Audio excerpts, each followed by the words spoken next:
உள்ளாட்சி அமைப்பினுடைய பிரதிநிதிகளை, அரசு உயர் அலுவலர்களை, அரசு நலத்திட்ட உதவிகளை பெறுவதற்காக வருகை தந்துள்ள பெரியோர்களை, தாய்மார்களை, என் பாசத்திற்குரிய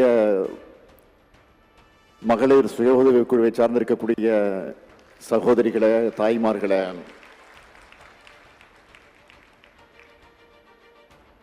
பத்திரிகை மற்றும் ஊடகத்துறையை சார்ந்திருக்கக்கூடிய நண்பர்களை, உங்கள் அனைவருக்கும் என்னுடைய அன்பான வணக்கத்தை நான் தெரிவித்துக் கொள்ள விரும்புகிறேன். திக்கட்டும் புகழ் பரப்பிய நெல்லை சீமையிலே நடைபெறும் அரசு விழாவிலே கலந்து கொண்டு உங்களை எல்லாம் சந்திப்பதில் மிகுந்த மகிழ்ச்சி அடைகிறேன். பாண்டியர் ஆட்சியாக இருந்தாலும், சோழர் ஆட்சியாக இருந்தாலும், விஜயநகர ஆட்சியாக இருந்தாலும், பிரிட்டிஷ் ஆட்சியாக இருந்தாலும், எந்த ஆட்சியாக இருந்தாலும் அதுல மிக முக்கியமான நகரமாக இருந்த ஊர் நம்ம திருநெல்வேலி.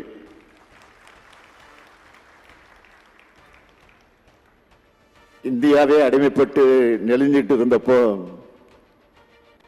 ஆங்கிலேயருக்கு எதிராக புரட்சி பூபாலம் பாடின மாவீரன் காத்தப்பு புலித்தேவன் பிறந்த மண் இந்த நெல்லை மண்.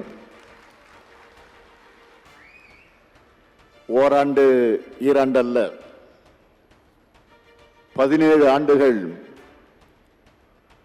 வெள்ளையருக்கு எதிராக படை நடத்தின பாளையக்காரர் தான் பூலித்தேவன். அந்த பூலித்தேவனுக்கு நெல்கட்டும் சேவல்ல நினைவுமன்றம் அமைச்சவர் நம்ம தலைவர் கலைஞர் அவர்கள். நெல்லையின் அடையாளங்கள்ல முக்கியமானது 7ஆம் நூற்றாண்டுல நின்ற சீர் நெடுமாற பாண்டியரால் கட்டப்பட்ட நெல்லையப்பர் கோயில். இப்படி பாரம்பரியமிக்க கோயில 700 ஆண்டுகளுக்கு பிறகு புதுப்பிச்சு திருப்பணிகளை செஞ்சவர் நம்முடைய முதலமைச்சராக இருந்த தலைவர் கலைஞர் அவர்கள். அதே போல நம்ம ஆட்சியில தான் நெல்லையப்பர் கோயிலை பூட்டி கிடந்த மேற்கு வடக்கு தெற்கு வாசல்கள் திறக்கப்பட்டது. அதேபோல் வரும் நவம்பருக்குள் கோயிலின் வெள்ளி தேர் ஓடும். தலைநகர் சென்னையில, சென்னை பகுதியில, மையப்பகுதியில அண்ணா மேம்பாலம் அமைச்ச மாதிரி நெல்லையில 1973ஆம் ஆண்டு ஈரடுக்கு பாலம் அமைச்சு அதற்கு திருவள்ளுவர் பாலம்னு பெயர் சூட்டினவர் முதலமைச்சராக இருந்த தலைவர் கலைஞர் அவர்கள். செல்லபாண்டியன் பெயர் தேர்தல்ல திமுக ஜார்ஜி கோட்டையை பிடிச்சது என்பது வரலாறு. தமிழோட வரலாற்று பெருமைக்கும் இந்த நெல்லை மண் தான் அடையாளம். தமிழர்களுடைய தொன்மையை நிலைநாட்டி வர்ற அரசா நம்ம திராவிட மாடல் அரசு செயல்பட்டு வருது. அதை மெய்ப்பிக்கிற ஆய்வுகளை தமிழ்நாடு தொல்லியல் துறை மூலமா நாம தொடர்ந்து செஞ்சுட்டு வரோம். அந்த ஆய்வுகள் பல்வேறு திருப்பு முனைகளை உருவாக்கிட்டு வருது. தமிழ்நாட்டில் நகர நாகரிகமும் எழுத்தறிவும் கிமு 6ஆம் நூற்றாண்டிலேயே தொடங்கியாச்சுன்னு கீழடி அகழ்வாய்வு முடிவுகள் மூலமா நிறுவி இருக்கிறோம்.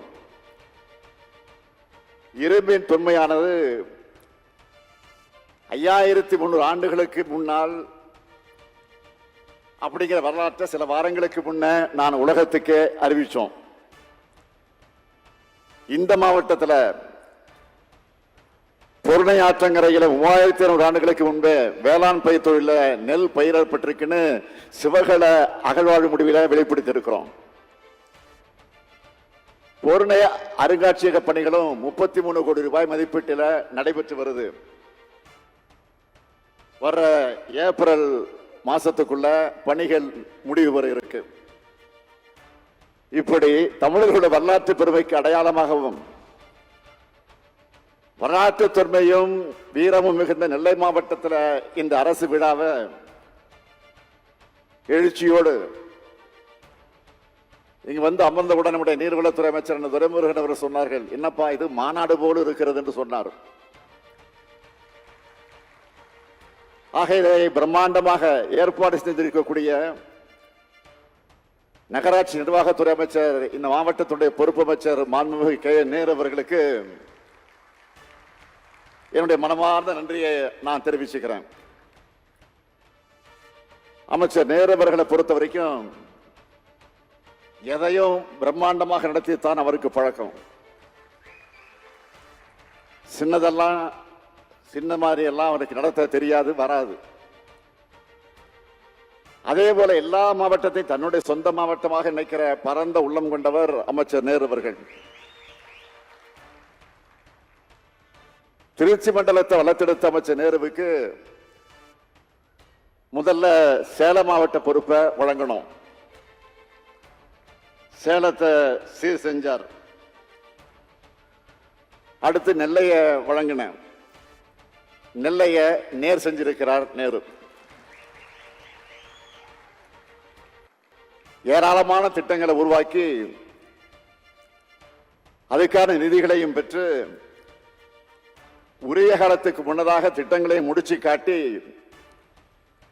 நெல்லை மாவட்டத்தை சீர்மிகு நெல்லையா மாத்திட்டு வர்ற அமைச்சர் நேரு அவர்களுக்கும் இந்த மாவட்டத்தினுடைய நிர்வாகத்துக்கும் என்னுடைய மனமார்ந்த பாராட்டுகளும் வாழ்த்துக்களும்.